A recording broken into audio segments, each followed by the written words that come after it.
નમસ્કાર મિત્રો, હું રાજેશ ભાસ્કર આપ સૌનું યુટ્યુબમાં આપણી આ ચેનલ પર સ્વાગત કરું છું.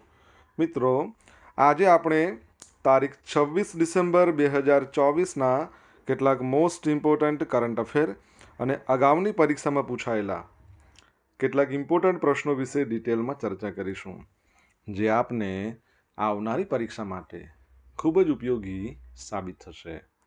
તો મિત્રો, આપ આ ચર્ચા સાથે જોડાઈ રહેજો અને વિડીયોને પહેલેથી લઈને છેલ્લે સુધી પૂરેપૂરો જોવાનો આગ્રહ રાખજો. તો ચલો મિત્રો, શરૂ કરીએ.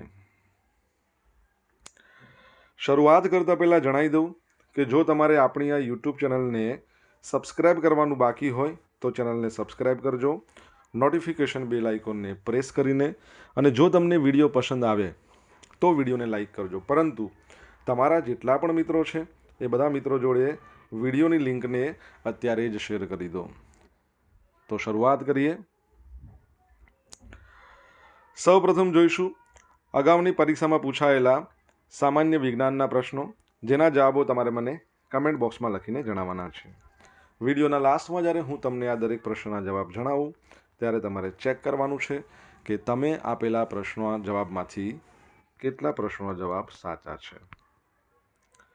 હવે જેટલા પણ પ્રશ્નો જવાબ સાચા હોય એનો આંકડો તમારે કમેન્ટમાં લખવાનો છે કે 10માંથી આટલા સાચા.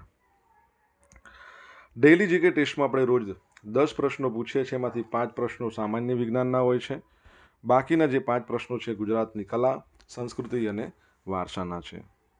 તો તમે તમારા આન્સર આપો નીચે કમેન્ટ બોક્સમાં, અને હું આજના કરંટ અફેરનો પ્રથમ પ્રશ્ન છે એની શરૂઆત કરું છું. આજનો પ્રથમ પ્રશ્ન છે કે તાજેતરમાં ગુજરાતનું ત્રીજું સોલર વિલેજ કયું બન્યું છે? તો જવાબ આવશે સુકી. કયું બન્યું છે? સુકી. તો તાજેતરમાં ખેડા જિલ્લાના કપડવંજ છે તાલુકો, એનું સુકી ગામ છે. એ જિલ્લાનું પહેલું અને રાજ્યનું ત્રીજું સોલર ગામ બન્યું છે.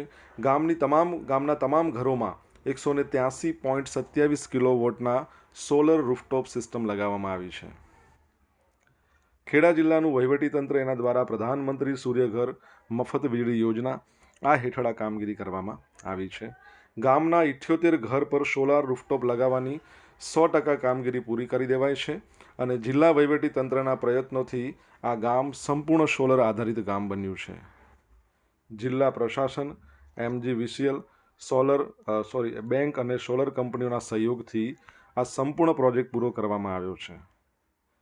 રાજ્યનું પ્રથમ સોલર વિલેજ મહેસાણાનું મોઢેરા છે, તમને બધાને ખબર જ છે. અને રિસન્ટલી આપણે ભણ્યા હતા કે બનાસકાંઠા જિલ્લાનું જે ગામ છે સરહદી ગામ મશાલી, એ આપણા ભારતનું પ્રથમ સરહદી સોલર વિલેજ બન્યું છે, અને ગુજરાતનું બીજા નંબરનું સોલર વિલેજ બન્યું છે, અને ત્રીજું બન્યું છે હવે ખેડાનું આ સુકી. તમારા માટે પ્રશ્ન એવો છે કે ભારતનું પ્રથમ સોલર શહેર, સોલર સિટી કયું છે? આપણે થોડા દિવસ પહેલાં જ ભણ્યા હતા. જો યાદ હોય તો કમેન્ટમાં લખીને જણાવો.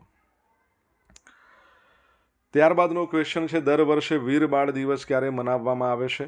તો જવાબ આવશે 26 ડિસેમ્બરના રોજ, એટલે કે આજનો દિવસ છે વીર બાળ દિવસ. તો ભારતમાં દર વર્ષે 26 ડિસેમ્બરને વીર બાળ દિવસ તરીકે મનાવવામાં આવે છે. આ દિવસ 17મી સદીમાં શહીદ થયેલા 4 સાહેબજાદો ગુરુ ગોવિંદસિંહના જે પુત્રો હતા એમની હિંમતની અને શ્રદ્ધાંજલિ તરીકે ઉજવવામાં આવે છે. વડાપ્રધાન નરેન્દ્ર મોદીએ 9 જાન્યુઆરી 2022ના રોજ આ જાહેરાત કરી હતી કે શ્રી ગુરુ ગોવિંદસિંહજીના પ્રકાશ પરબના અવસર પર, અથવા તો શીખોના 10મા ગુરુ અને ખાલસા સમુદાયના સ્થાપકની જન્મ જયંતિ પર આ જાહેરાત થઈ હતી. 26 ડિસેમ્બર એ દિવસને ચિહ્નિત કરે છે, જે દિવસે સાહેબજાદા જોરાવરસિંહજી, સાહેબજાદા ફતેહસિંહજી, બરાબર છે, 6 અને 9 વર્ષની ઉંમરે દિવાલમાં જીવતા બંધ થઈને શહીદ થયા હતા. ઓકે, તો આ યાદ રાખજો. તમને ખબર છે બાળ વાર્તા દિવસ આપણા ગુજરાતમાં ક્યારે મનાવવામાં આવે છે? તો 15મી નવેમ્બર.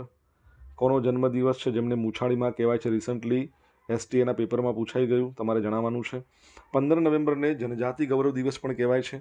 આદિજાતિના ભગવાન બિરસા મુંડાની જન્મ જયંતિ છે, અને 15મી નવેમ્બરને સંજાણ દિવસ પણ કહેવાય છે. તો એ પણ યાદ રાખજો. શ્રેષ્ઠ પ્રાણી જીવરક્ષક સેવા માટે રાષ્ટ્રીય એવોર્ડ. તાજેતરમાં હૈદરાબાદ ખાતે યોજાયેલા એક સમારોહમાં દરેક રાજ્યના મહાનુભાવોની ઉપસ્થિતિમાં નવસારીનું જે ફરતું પશુ દવાખાનું છે એની ટીમને સતત બીજા વર્ષે શ્રેષ્ઠ પ્રાણી જીવનરક્ષક સેવા માટેનો રાષ્ટ્રીય એવોર્ડ એનાયત કરવામાં આવ્યો. રાજ્યના પશુધનને સ્થળ ઉપર જ આરોગ્ય સુરક્ષા કવચ આપવા માટે રાજ્ય સરકારે પશુપાલન વિભાગના માધ્યમથી 10 ગામ દીઠ ફરતું દવાખાનું MVD એટલે મોબાઈલ વેટરનરી ડિસ્પેન્સરીની યોજના અમલમાં મૂકી છે. આ એવોર્ડ સમારોહમાં દેશના જે પણ રાજ્યોમાં ફરતું પશુ દવાખાનું એટલે કે 1962 પર કોલની સેવા કાર્યરત છે તેમાં સર્વશ્રેષ્ઠ પ્રાણી જીવન રક્ષકની કામગીરી કરી હોય એવા કર્મચારીઓનું સન્માન કરવામાં આવે છે. નવસારીમાં તમને ખબર છે, નવસારીને તો પહેલાં પુસ્તકોની નગરી કહેવાય છે, તમારે યાદ રાખવાનું છે. અને નવસારી છે એ પણ હવે મહાનગરપાલિકા બનશે. નવસારીની વાત કરીએ તો ભારતનો પ્રથમ PM મિત્રા પાર્ક અહીંયા છે. તમારે જણાવવાનું છે PM મિત્રા, એમાં મિત્રાનું ફૂલ ફોર્મ શું થાય? PM એટલે પ્રધાનમંત્રી. જો આવડે તો કમેન્ટ બોક્સમાં લખીને જણાવો. મિત્રો, તમને વિડીયો પસંદ આવ્યો હોય, ભણવાની મજા આવી હોય તો વિડીયોને લાઇક કરો, તમારા મિત્રો જોડે વિડીયોની લિંકને શેર કરો. આપણી બંને યુટ્યુબ ચેનલ રાજેશ ભાસ્કર 2 ને સબસ્ક્રાઇબ કરવાનું બાકી તો સબસ્ક્રાઇબ કરો, નોટિફિકેશન બેલ આઇકોનને પ્રેસ કરીને. જો તમારે ડેલી કરંટ અફેરની PDF જોઈતી હોય તો આપણી ટેલિગ્રામ ચેનલને જોઈન કરો, જ્યાં તમને ડેલી કરંટ અફેરની PDF મળશે અને પોલ્સ પણ રમવા મળશે. તાજેતરમાં આવેલા નેટવર્ક રેડીનેસ ઇન્ડેક્સમાં ભારત કયા સ્થાન પર છે? તો ભારત 49મા નંબર પર છે. તો ભારતે 2024ના જે નેટવર્ક રેડીનેસ ઇન્ડેક્સમાં નોંધપાત્ર પ્રગતિ કરી છે અને ભારતનો જે સ્કોર છે એ છે 53.63. એટલે 2023માં ભારત 60મા નંબર પર હતું, 11 નંબરની છલાંગ લગાવી અને હવે ભારત 49મા નંબર પર છે.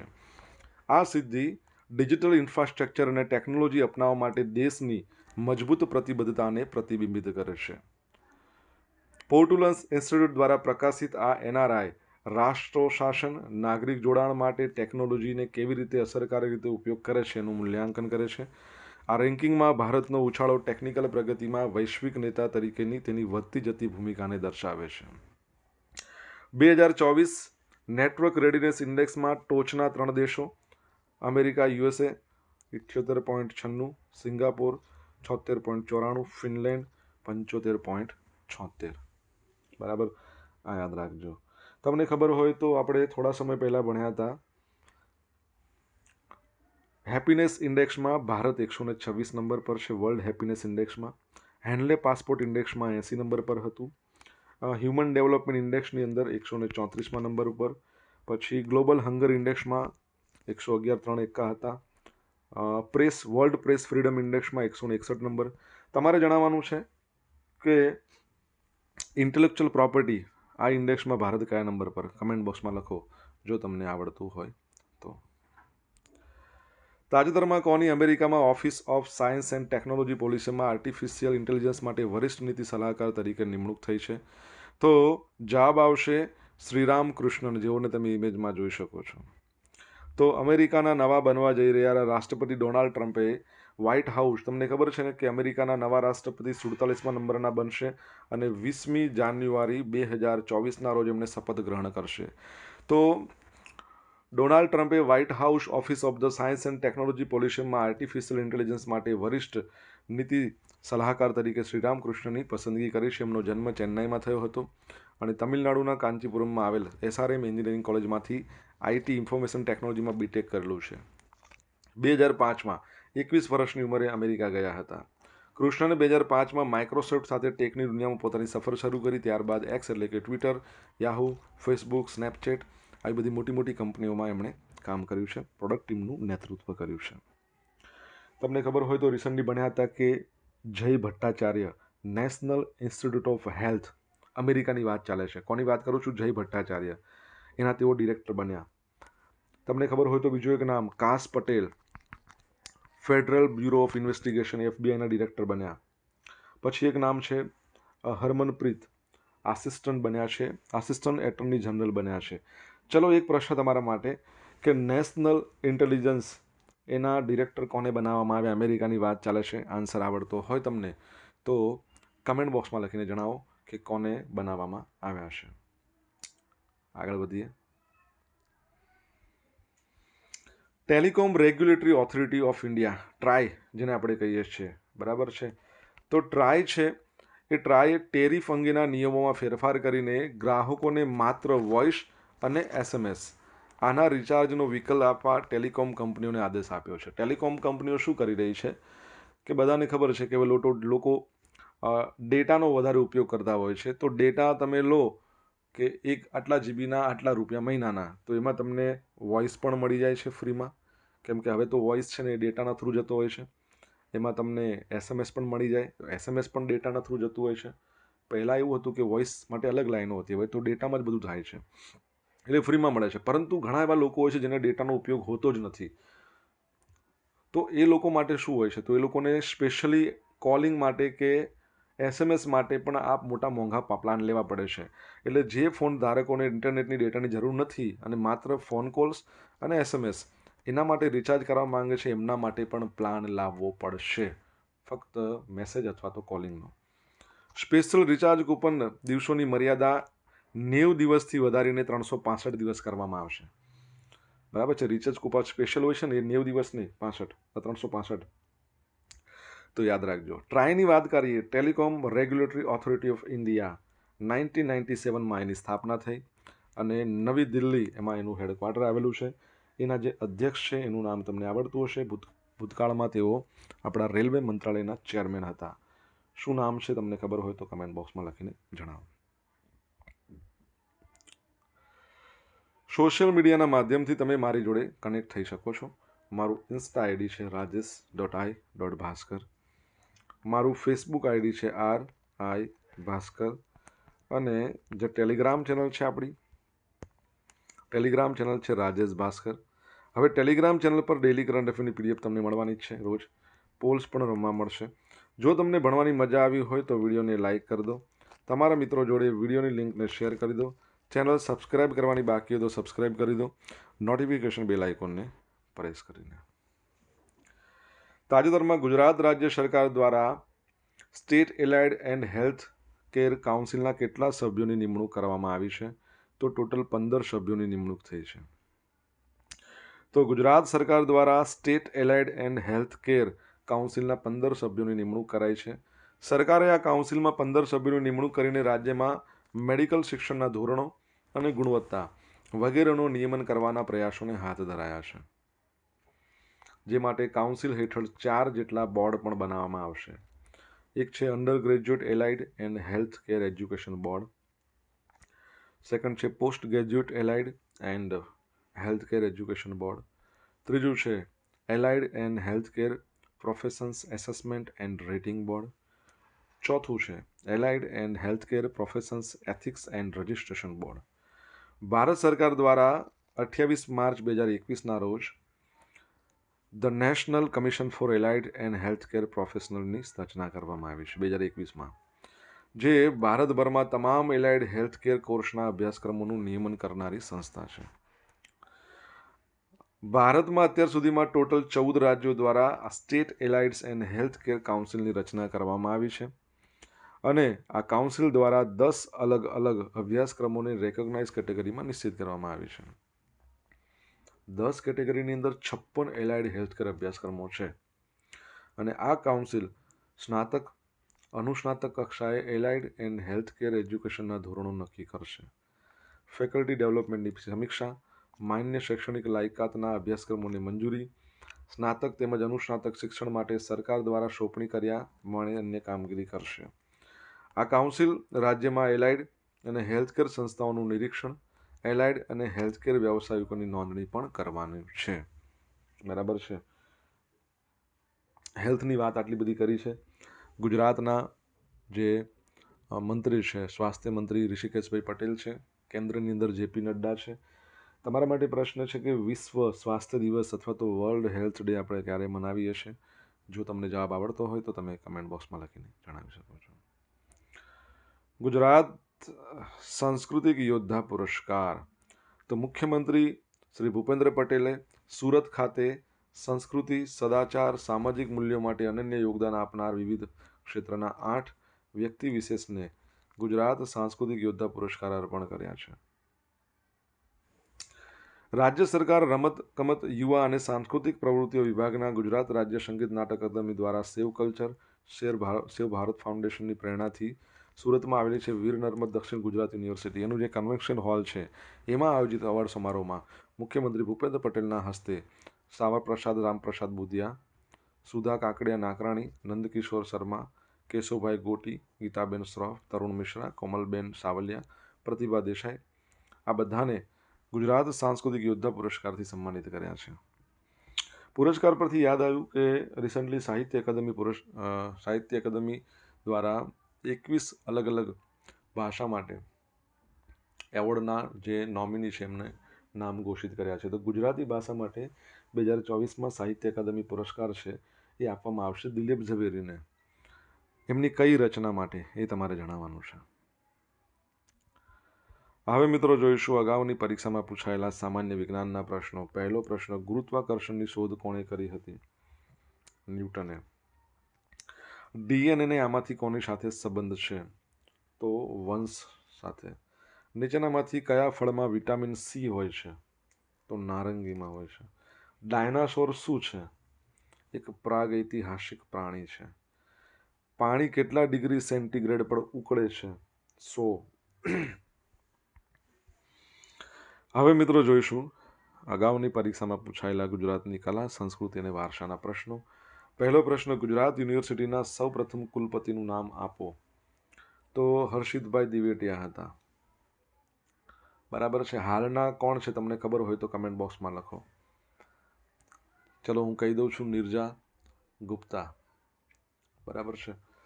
ડબલ ઇક્કટ પદ્ધતિ નીચેના પૈકી કયા ક્ષેત્ર સાથે સંકળાયેલી છે? તો હાથશાળ દ્વારા વણાટની એક કળા છે. કુમાર મેગેઝિન સાથે નીચેનામાંથી કયા ચિત્રકાર સંકળાયેલા હતા? કુમાર તો રવિશંકર રાવળ. પ્રતિવર્ષ કાર્તકી પૂનમના દિવસે સાબરમતી અને વાત્રક નદીના સંગમ સ્થળે કયો મેળો ભરાય છે? તો વૌઠાનો મેળો. બરાબર છે. તમને ખબર છે વૌઠાના મેળાની વાત કરીએ તો 7 નદીઓનું સંગમ કહેવાય છે. કયું છે? હાથમતી, સાબરમતી, મેસ્મો, માઝમ, વાત્રક, ખારી, સેઢી. હા સામે માવો ખાશે, આ યાદ રાખવાનું છે. ગુજરાતના જાણીતા તરણેતરના મેળામાં નીચેના પૈકી કોનું સ્થાનક છે? તો ભગવાન શિવનું ત્રિનેત્રેશ્વર મહાદેવનું મંદિર છે. બરાબર છે. ભાદરવા સુદ ચોથમ, પાંચમ, છઠ્ઠમના રોજ ભરાય છે. સુરેન્દ્રનગર જિલ્લો, થાનગઢની નજીકમાં ત્રિનેત્રેશ્વર મહાદેવનું મંદિર. ગામનું નામ છે તરણેતર. ગઈકાલે પૂછેલા પ્રશ્નો જવાબ જોઈ લે. પહેલો પ્રશ્ન, તાજેતરમાં ભારતે કોને હરાવીને અંડર-19 એશિયા મહિલા એશિયા કપનો 2024માં ચેમ્પિયન બન્યું છે? તો બાંગ્લાદેશને હરાવીને. સેકન્ડ પ્રશ્ન, તાજેતરમાં વડાપ્રધાન નરેન્દ્ર મોદીને કયા દેશનું સર્વોચ્ચ સન્માન ઓર્ડર ઓફ મુબારક અલ કબીર એનાયત કરવામાં આવ્યું છે? તો કુવૈતનું. હવે મિત્રો આજે પૂછેલા પ્રશ્નો જવાબ જોઈ લઈએ. પહેલો પ્રશ્ન શું છે કે ભારતનું પ્રથમ સોલર શહેર કયું છે? સાંચી. શું છે? સાંચી. બાળ વાર્તાકાર જેમનો જન્મદિવસ 15 નવેમ્બરે આવે છે, મુછાળી માં કહેવાય છે. એસટીએમાં પૂછાઈ ગયેલો પ્રશ્ન. શું નામ છે એમનું? ગીજુભાઈ બધેકા. ત્રીજો પ્રશ્ન, નવસારીમાં જે પ્રથમ ભારતનો પીએમ મિત્ર પાર્ક બન્યો છે, પીએમ મિત્ર પાર્કમાં મિત્રનું ફૂલ ફોર્મ શું છે? તો યાદ રાખજો, હું બોલું છું અહીંયા લખવામાં થોડું લોચા પડે છે, પ્રોબ્લેમ થાય છે. Mega integrated textile region and apparel. બરાબર છે, એટલે એ કરી દો Mitra. Mega integrated textile region and અપેરલ.